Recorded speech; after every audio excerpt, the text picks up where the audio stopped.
Bismillahirrahmanirrahim. We always praise Allah subhanahu wa ta'ala and we send blessings and salutations upon His Prophet Muhammad, his entire household, his family, and his companions.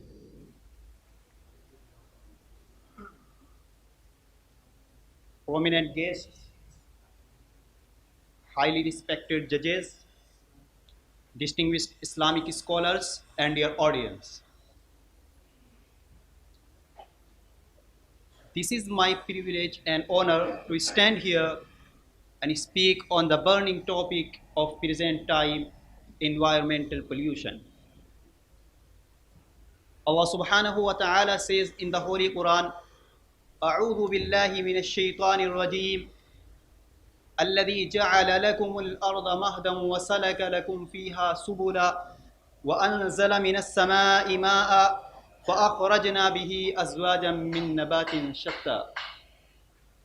He is the one who made the earth a cradle for you and sent down water from the heavens, and we brought forth with it pairs of different vegetations. Chapter number 20, ayah number 53. Dear audience, one of the biggest challenges the world is facing is pollution. It has grabbed the attention of everyone.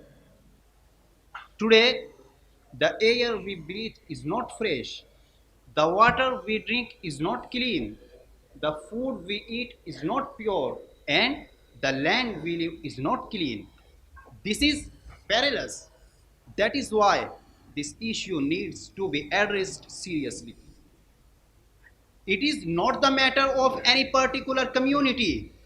It is the ethical obligation of all the people living on the earth to protect our environment. Dear audience, environmental pollution affects every sphere of life. As Dr. Maria Neera, Director of Public Health at the WHO says, air pollution affects economies and people's quality of life.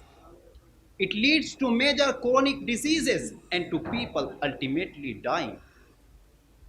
The current data drawn from city and academic records shows a rapid deterioration in air quality as low-income cities grow unchecked and populations become unable to escape clouds of smoke from transport, industry, construction sites, farming, and wood burning in homes. Air pollutants such as sulfates, nitrates, and black carbon penetrates deep into the lungs and into the cardiovascular system, posing the greatest risk to human health, says the UN. As urban air quality declines, the risk of stroke, heart disease, lung cancer, and chronic and acute respiratory diseases, including asthma, increases for the people who live in them. When dirty air blankets our cities, the most vulnerable populations, the youngest, oldest, and poorest, are the most impacted. Dear audience, if we talk about the environmental pollution in India, according to the World Health Organization database, the levels of ultrafine particles of less than 2.5 microns are highest in India, which has 16 of the world's 30 most polluted cities. Urban air pollution continues to rise at an alarming rate, wreaking havoc on human health. It is dramatic. One of the biggest problems we are facing globally with terrible future cost to society. When we look at the database ranking of particulate pollution in cities, 11 out of the 12 cities with the highest levels are located in India. Dear friends, it is clear from the report that India is one of the riskiest countries in the world to breathe. When it comes to comparing PM10 measurements of the world's largest cities, India's capital Delhi comes in with an annual average of 292. In 2017, about 75% of deaths linked to air pollution in India. Some 1.1 million people occurred in rural areas. It said and termed air pollution a leading risk factor for deaths in the country, where the average life expectancy would have been 1.7 years higher if the pollution levels were less than the minimum level, causing health loss. With more measurements and reportings, India's pollution problems will likely appear worse before they get better. The intellectuals, there is solution to every problem depending on our attitude and struggle. Environmental pollution can also be reduced and even finished if we commit to do so.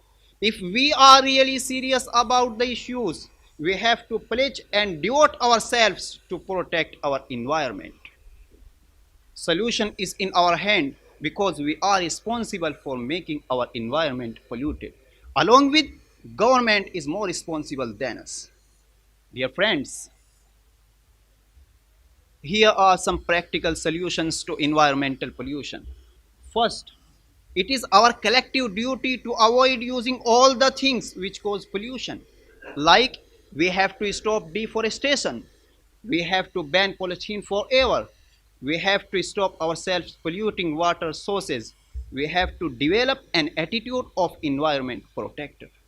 Second, we have to plant trees in such a number that can take the toxic gases in, as it is the task of trees.